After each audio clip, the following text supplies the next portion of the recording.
Hey guys, welcome back to Top 10 Nerd. I'm your host Kelly Pally, and today we are back to talk a bit more about Harry Potter crazy fan theories. Also, major spoiler alert. So many spoilers about to come your way, so leave now or forever be tainted. We good? Great, let's jump right in.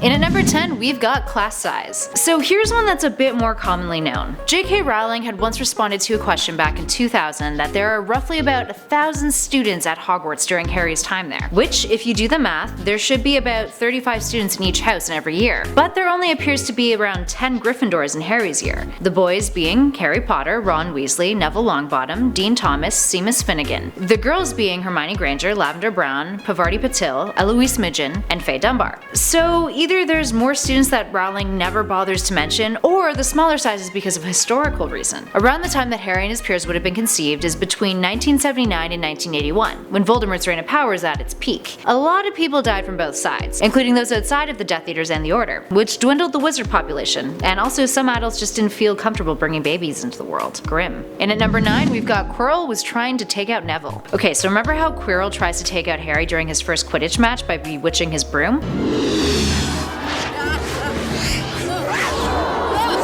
Some users online suggest that instead of Neville's bad luck during his first flying lesson, it was actually Quirrell using the same trick to knock off the other potential chosen one. And think about it, a broom accident would be an easy way of making it look like someone died of a tragic event instead of just murdering them. Also, this gives more hope to all those theories about Neville not actually being bad at magic, just a victim of horrible luck. Up next at 8, we've got Harry, Ron, and Divination. This one is a personal favorite of mine. So we all know that pretty much everyone thinks Divination class is a bit of a joke, or at least Trelawney's classes were. Which is what makes this theory quite funny. It's that Harry and Ron were actually really good at divination. Yes, they made up a lot of their answers for their homework, but listen to this. In the Goblet of Fire, their fake predictions are seemingly quite accurate. Harry predicts that he would be in danger of burns, would lose a treasured possession, and would be stabbed in the back by someone. And what happens in the Triwizard Tournament? Harry faces a dragon, the burns, almost loses Ron in the second round, a treasured possession, and gets stabbed in the back by Moody, aka Barty Crouch. Ron also predicts that he would be in danger of drowning, which happens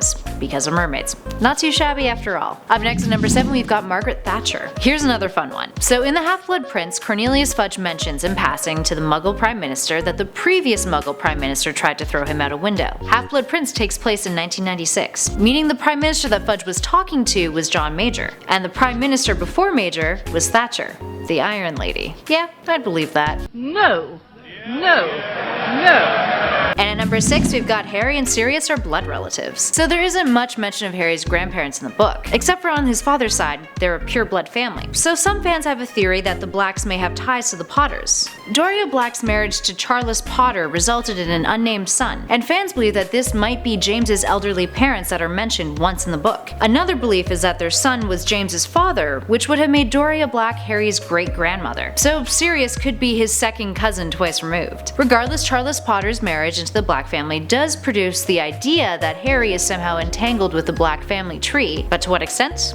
Who knows? Up next at number 5, the first book foreshadows the whole series. So there's quite a handful of theories online that talk about how the earlier books foreshadowed later parts in the series, like Dumbledore's talk of the Room of Requirement in book 4, and the mention of the locket that turns out to be a Horcrux. But this one is pretty interesting. This theory claims that the Philosopher's Stone, or Sorcerer's Stone depending on where you live, acts like a blueprint for events that will happen later on in the series. The Devil's Snare represents the Whomping Willow in the second book. The broom and winged keys represent the Quidditch match where Dementors attack Harry in the third book. The Wizard's chess match is symbolic of the maze in the Goblet of Fire, the chessboard aesthetically looking like the graveyard that Harry ends up in at the end of the fourth book. The troll represents Gwop, and the potion puzzle is supposed to represent all of the potion-related events that go down in the Half-Blood Prince. And finally, Harry comes face to face with Voldemort, full circle. Personally, I think this one's pushing it a little bit, and it's just a matter of coincidences. What do you guys think? At number 4, we've got Dumbledore is Death. You all know the story of the Deathly Hallows, but to sum it up real quick, Death tries to trick 3 brothers by offering them gifts. The first gets the Elder Wand and makes enemies and dies for power. The second wants a way to bring back his wife, gets the Resurrection Stone, and his wife withers away, so he commits suicide, dying for lost love. The third asks for a way to hide from Death and is granted the invisibility cloak and eventually greets Death as an old friend. And in the series, we have 3 characters who align with the Deathly Hallows brothers. Voldemort died for power,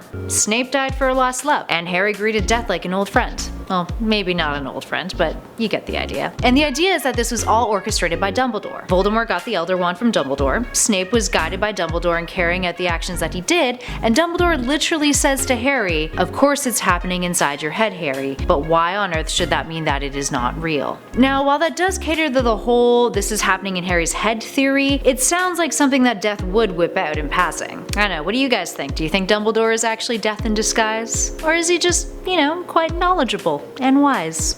Harry, it isn't how you are like. It's how you are not. Up next at number 3, we've got Horcruxes were created by cannibalism. So one Reddit user has a theory that in order to create a Horcrux, the witch or wizard murdering their victim must also eat their victim. According to what's currently canon, the process involves a spell and a horrible act, committing the supreme evil, murder, and then encasing a portion of their fractured soul into a chosen object with the spell. J.K. Rowling has stated, and I quote, "The process is too horrible to go into detail about." And cannibalism is up there on the list of pretty messed up awful that a person can do. Cannibalism also has a history of being associated with gaining strength, as if eating your victim will absorb their strength. And it's been stated that Voldemort wasn't responsible for all of the deaths that created his Horcruxes, making it viable that maybe he ate them, which would still constitute as an act that would be capable of fulfilling the spell's needs, and being pretty awful. Up next, number 2, how Harry really died. Reddit user WhipItGood has been debating about how Harry survived death at the end of the 7th book.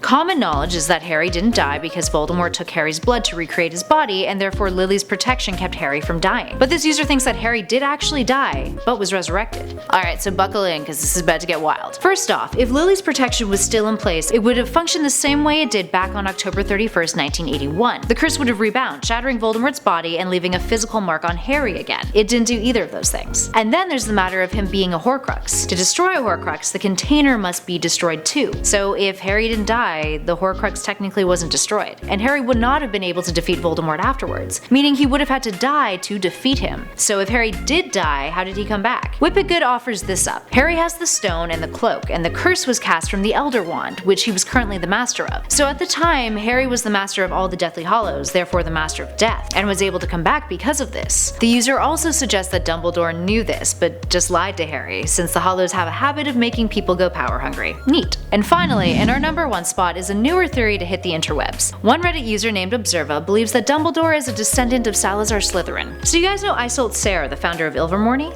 Well, they're a descendant of Slytherin and had 2 daughters, one named Martha who married a Native American man. Now, this is presuming that because they're descendants of Slytherin that they would have the ability to speak and understand Parseltongue. So jumping forward in time to when the Harry Potter series takes place, let's look at a few points. Dumbledore at times seems to be able to understand Parseltongue, which we see when he and Harry go back into Bob Ogden and Morphin's memories. Second, J.K. Rowling has stated that you can't learn Parseltongue, you must be born with it. Third, there's a quote in the Deathly Hallows about Dumbledore's mother Kendra that is quite intriguing. Despite the high-necked silk gown she wore, Harry thought of Native Americans as he studied her dark eyes, high cheekbones, and straight nose. So this is where the theory comes into play. Observa, the Reddit user, suggests that Kendra is Isolde's descendant, meaning Dumbledore is blood related to Slytherin, which could also prompt the idea that Voldemort and Dumbledore could be related. Little crazy, but not totally insane. Now, arguably, this can be debunked by saying that Dumbledore needed Harry in order to fully draw conclusions from Ogden and Morphin's memories, but I'll let you guys debate that in the comments below. That's it for now, guys. Are you enjoying our fan theory series? Do you want us to do another part and get a little bit more obscure? Well, let us know in those comments below, and while you're at it, let me know what house you belong to. Personally, I'm a Gryffindor. It's a great house. But for now, I'm Kelly Pally with Top 10 Nerd, and I'll catch you guys in the next one.